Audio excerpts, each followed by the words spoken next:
One useful feature that's buried deep inside of D2L is called intelligent agents.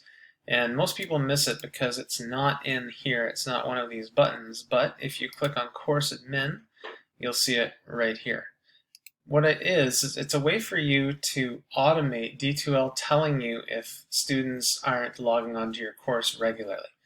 So if I go here and I click on new, what I'm doing is I'm making a new agent. It's kind of like scheduling a task. And I'll just call this one test class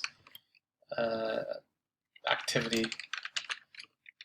This will be course A. So if you have multiple courses, you can have multiple agents, one for each course, for example.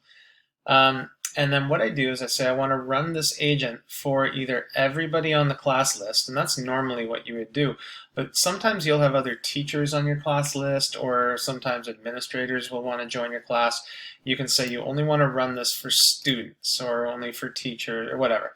So usually you can just leave it at all users, but you can also say you only want to do this for students. That's probably the best action for teachers.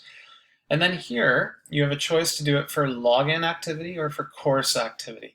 So you can take action when the following login criteria are satisfied. You can choose that you want to take an action when the user hasn't logged in for at least, say, 2 days or 3 days or whatever, or during the past however many days. But then you can, the one I use is course activity, where you can say the user has not accessed the course for at least, say, 3 days, or hasn't accessed course during the past 3 days.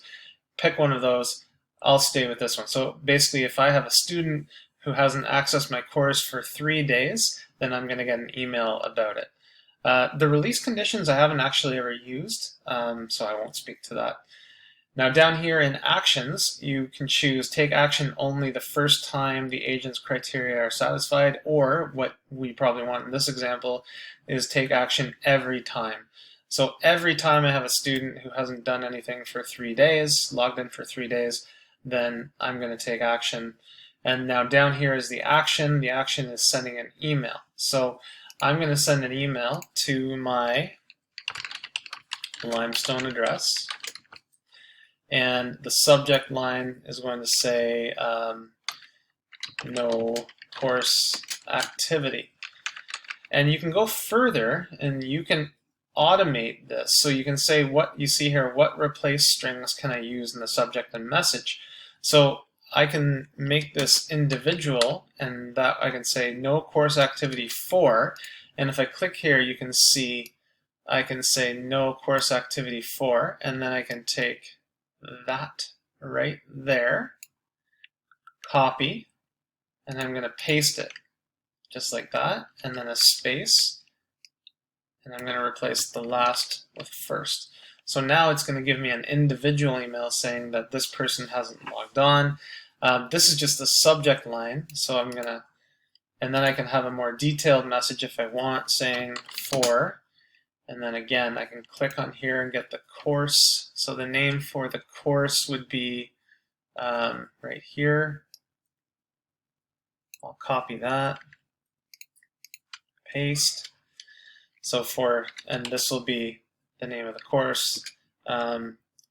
This student has not logged in for 3 days. So every time this is going to run daily. There's a scheduling down low. I'll get to that in 1 second. And then if it notes that the student hasn't had any activity for 3 days, it's going to send an email to this address. The subject line is going to be course activity for, and then it'll be last name, first name of the student. And then here in the message it says for, and then this would be the course name. This student has not logged in for 3 days. And I could replace this student with this stuff right here if I want the student name to be in the message, like so. I can attach a file if I wanted to, or anything. I'm not going to do that here. Now I schedule it, so I'm going to have this schedule. I'm going to run this every day.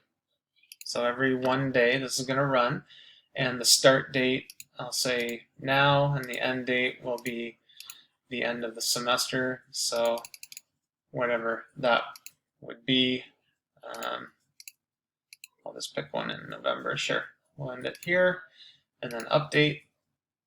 And so now you can see here, schedule evaluated every 1 day starting Monday, August 24th until November 27th, 2020. Okay, so it looks like we're pretty good. It's going to run it for me today, and save and close.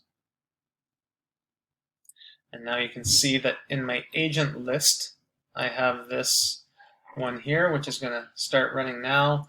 And once it's run, I can see the results and the last run date.